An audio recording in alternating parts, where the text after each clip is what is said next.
5 अगस्त 2018 को एक daily newspaper में एक खबर छिपी थी जिसकी हेडलाइन ऐसी थी कि जिसकी भी नज़र गई उसने वह ज़रूर पढ़ी थी।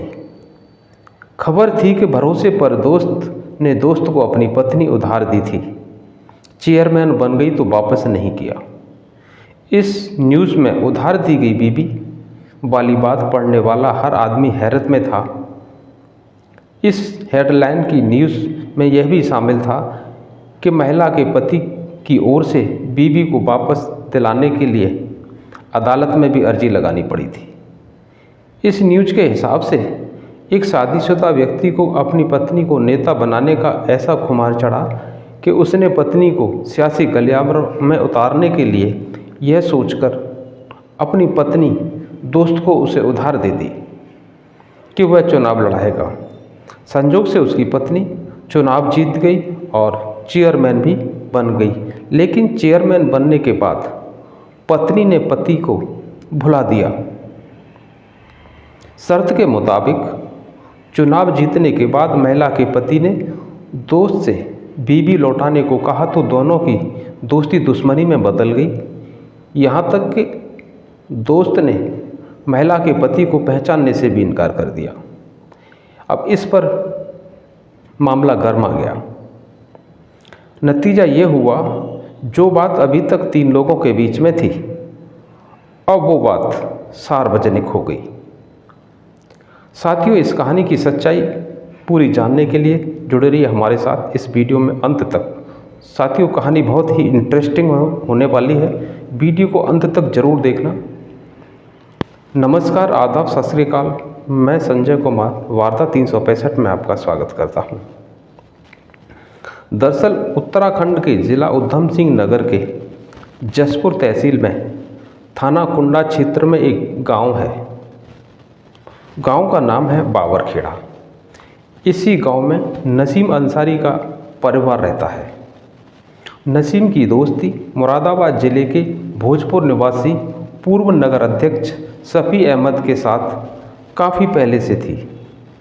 इसी दोस्ती के नाते शफी अहमद का उसके घर आना जाना था। कुछ महीने पहले शफी अहमद ने उसे विश्वास में लेकर उसकी पत्नी रहमत जहां को भोजपुर से चेयरमैन का चुनाव लड़ाने की बात कही थी। शफी अहमद ने नसीम को बताया कि इस बार चेयरमैन की सीट ओबीसी के लिए आरक्षित है, क्योंकि वह सामान्य जाति के अंतर्गत आने के कारण अपनी बीवी को चुनाव नहीं लड़ा सकता था। नसीम अपने दोस्त के झांसे में आ गया और उसने दोस्त की मजबूरी समझते हुए चुनाव लड़ाने के लिए अपनी बीवी उसके हवाले कर दी। लेकिन दूसरे की बीवी को चुनाव लड़ना इतना आसान भी नहीं था। यह बात नसीम की पत्नी और नसीम दोनों ही अच्छी तरह जानते थे। इसके लिए सबसे पहले रहमत जहां का कानूनन शफी अहमद की पत्नी बनना ज़रूरी था। शफी की बीबी का दर्जा मिलने के बाद ही वह चुनाव लड़ने की हकदार होगी। अब इस अड़चन को दूर करने के लिए दोनों दोस्तों और रहमत जहां के साथ बैठक होती है और दोनों में गुफ्तगू से यह समझौता किया कि इसी समझौते के तहत शफी अहमद ने रहमत जहां से कोर्ट मैरिज करने के बाद शफी अहमद ने अपने पद और रसूल के बल पर जल्दी ही सरकारी कागज़ों में रहमत जहां को अपनी बीवी का दर्जा दिलाकर उसकी आईडी, उसके आधार कार्ड बनवा दिया। रहमत जहां का आधार कार्ड बनते ही उसने चुनाव के आगे की प्रक्रिया शुरू कर दी। इससे पहले भी सन 2012 से 2017 तक भोजपुर के चेयरमैन की कुर्सी पर शफी अहमद का ही कब्जा था।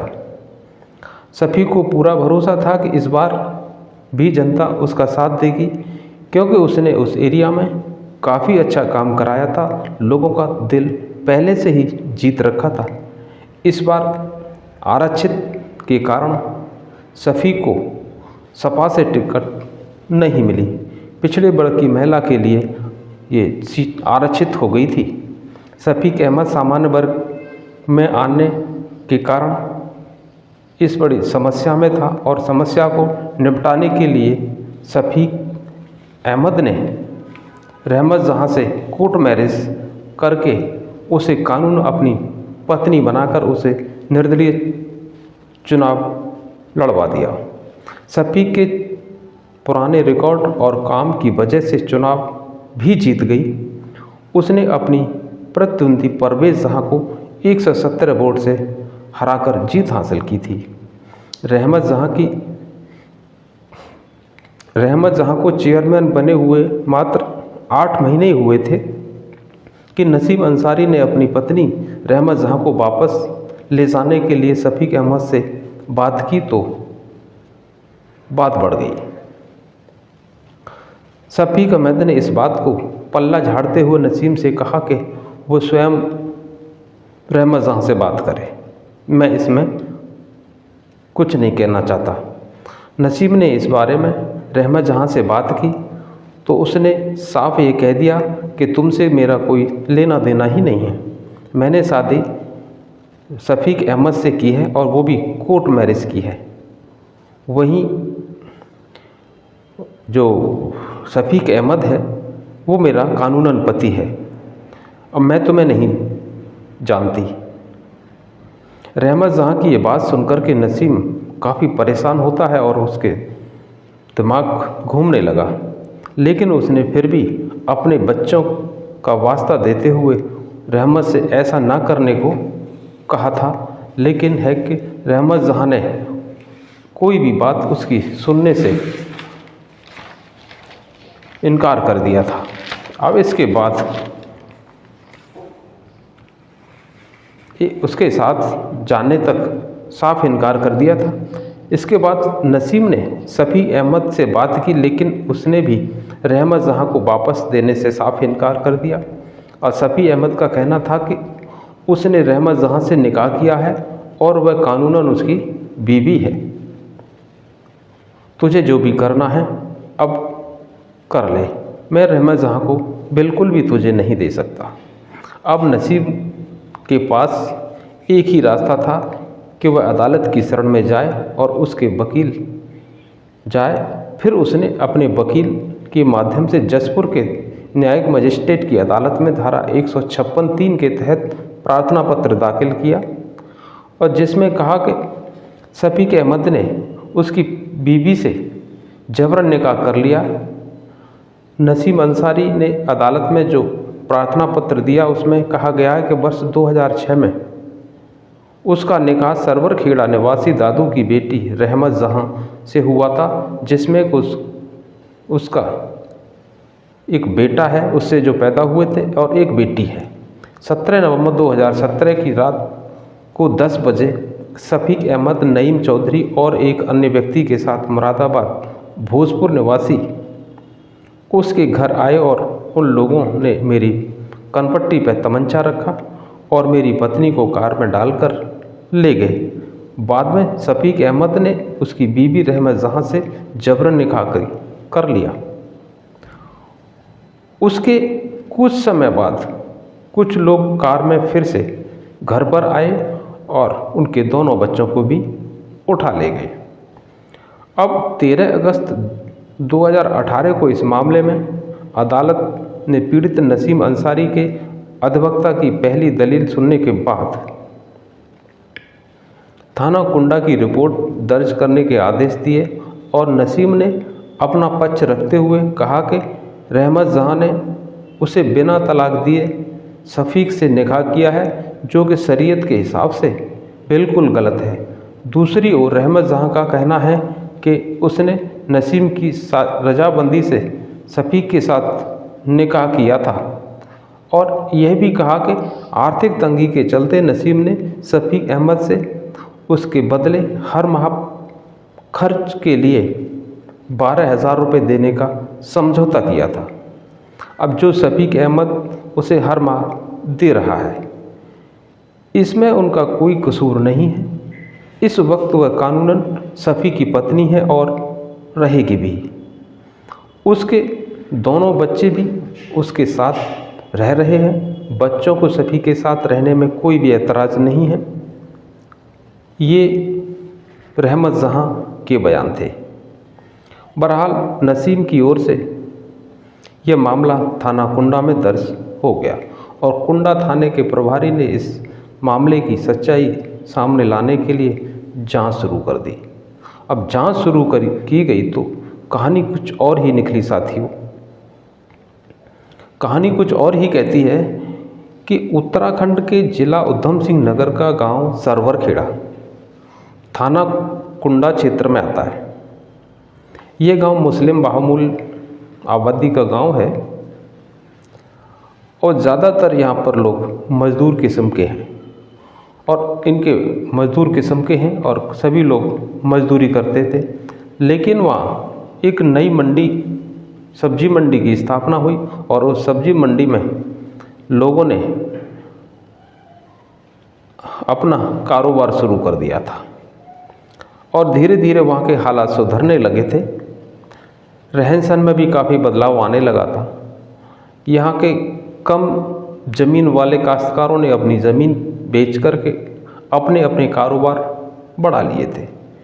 इसी गांव में एक दादू का परिवार भी रहता था और दादू के पास नामात्र ज़मीन थी, जबकि परिवार बड़ा था जिसमें कि उसके 5 लड़के और 2 लड़कियां थीं। अब ज़मीन से दादू की इतनी आमदनी नहीं होती थी कि वह अपने परिवार की रोजी रोटी चला सके।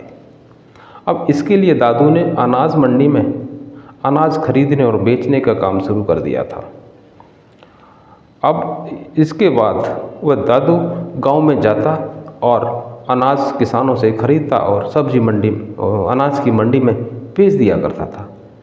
इसके बाद दादू के परिवार का पालन पोषण ठीक से होने लगा था, पैसा आने लगा था, तो दादू को एक शराब पीने की गंदी लत लग गई और घर में फिर से तंगी आ गई और जुआ का भी शौक लग गया। इसी दौरान उसकी मुलाकात नसीम अंसारी से हो जाती है और नसीम भी जुआ खेलने वाला और शराब पीने वाला, वो भी दोनों का आदी था। नसीम और दादू के गांव की दूरी लगभग 3 किलोमीटर थी। बावरखेड़ा गांव की जो दूरी थी वो 3 किलोमीटर की दूरी पर था। नसीम अपने भाइयों में दूसरे नंबर का था। उसकी शादी पहले ही थाना ठाकुर द्वारा जिला मुरादाबाद से हो चुकी थी। उसके पास 4 लड़कियां और 2 लड़के थे। थोड़ी सी ज़मीन से नसीम का खर्चा मुश्किल से चलता। इसके बावजूद वह शराब और जुआ भी खेलता। अब इसी दौरान दोनों पीने वाले दादू और नसीम आपस में संपर्क में आए और जल्दी ही दोनों की दोस्ती हो गई और दोस्ती के चलते एक दूसरे के घर आना जाना शुरू हो जाता है। और इसी दौरान दादू की बेटी रहमत जहाँ जवानी के दौर से गुजर रही थी और जब नसीम ने उसकी बेटी को देखा तो काफ़ी सुंदर थी और उसको चाहने लगा और चाहने में दोनों एक दूसरे से प्यार करने लगे। रहमत जहाँ को यह मालूम नहीं था कि नसीम पहले से शादीशुदा है। इसके बाद वह दोनों अकेले बाहर घूमने भी जाया करते थे। अब दादू की बेटी क्या खिचड़ी पका रही है दादू को जरा भी पता नहीं था। इसी बीच दादू का बड़ा बेटा बीमार पड़ गया। अब उसके इलाज के लिए दादू के पास पैसे नहीं थे और इलाज के लिए काफ़ी पैसों की ज़रूरत भी थी। उसी समय नसीब ने अपनी थोड़ी ज़मीन जो थी वो बेची थी, तो नसीम ने कुछ पैसा इलाज के लिए उधार दादू को दे दिया। उन पैसों से बेटे का इलाज कराया और बेटा ठीक भी हो गया। कुछ दिन बाद नसीम ने दादू से पैसे मांगे तो मजबूरी बताते हुए कुछ दिन बाद पैसा देने की बात कही। उस वक्त दादू आर्थिक तंगी से गुजर रहा था। ऐसी स्थिति में नसीम ने दादू से अपने पैसे के बदले उसकी बेटी का हाथ मांग लिया तो वह राज़ी हो गया। अब रहमत जहाँ नसीम की हो चुकी थी। दादू जानता था कि उनकी बेटी और नसीम एक दूसरे को चाहते हैं। यह सोचकर नसीम से रहमत जहाँ का निकाह कर दिया था। निकाह के बाद उसे दूसरी बीवी बनाकर अपने घर ले आया। वह दूसरी बीवी की तरह रहने लगी। रहमत जहाँ के प्यार में पड़कर निकाह तो कर लिया, लेकिन दो पत्नियों का जो खर्च बड़ा मुश्किल हो रहा था उसके लिए। उसका दिमाग घूमने लगा और वह परेशान रहने लगा था। अब इसी गांव में, बाबरखेड़ा गांव में शफीक अहमद का आना जाना था, क्योंकि बाबरखेड़ा गांव में उसकी जो बुआ थी उसका निकाह हुआ था। शफीक अहमद की बुआ का बड़ा लड़का याकूब नसीब अंसारी का अच्छा दोस्त था और याकूब के घर पर शफीक का आना जाना हुआ तो उसने उसकी पहचान नसीम से करा दी थी।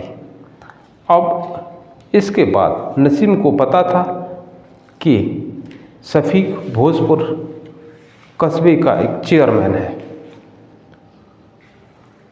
चेयरमैन है। वैसे भी शफीक उसके दोस्त याकूब का ममेरा भाई था। गांव में अपना रुतबा बढ़ाने के लिए अपने घर की तरफ भी उसको ले जाया करता था। घर आने जाने के चक्कर में शफीक की नज़र उसकी बीबी रहमत जहाँ पर पड़ी तो उसकी खूबसूरती देख करके शफीक अहमद फिदा हो गया।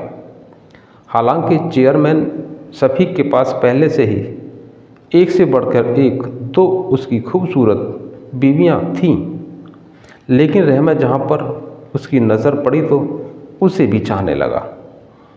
जब कभी शफीक अहमद अपने यहाँ पर कोई प्रोग्राम करता तो नसीम और उसकी पत्नी को बुलाना नहीं भूलता था।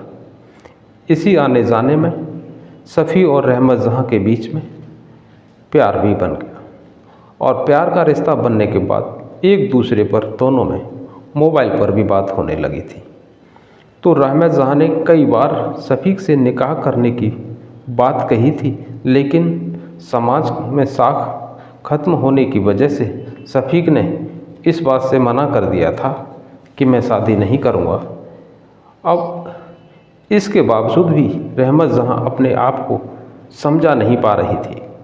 दो बच्चों की माँ के बावजूद रहमत जहाँ प्यार के चक्कर में पड़ गई। इत्तेफाक से उसी समय भोजपुर नगर पंचायत का चुनाव आया।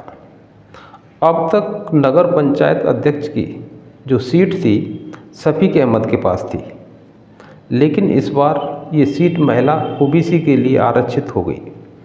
शफीक अहमद जानता था कि नसीम की जाति ओबीसी के तहत आती है और उसकी पत्नी रहमत जहाँ उसी जाति की है।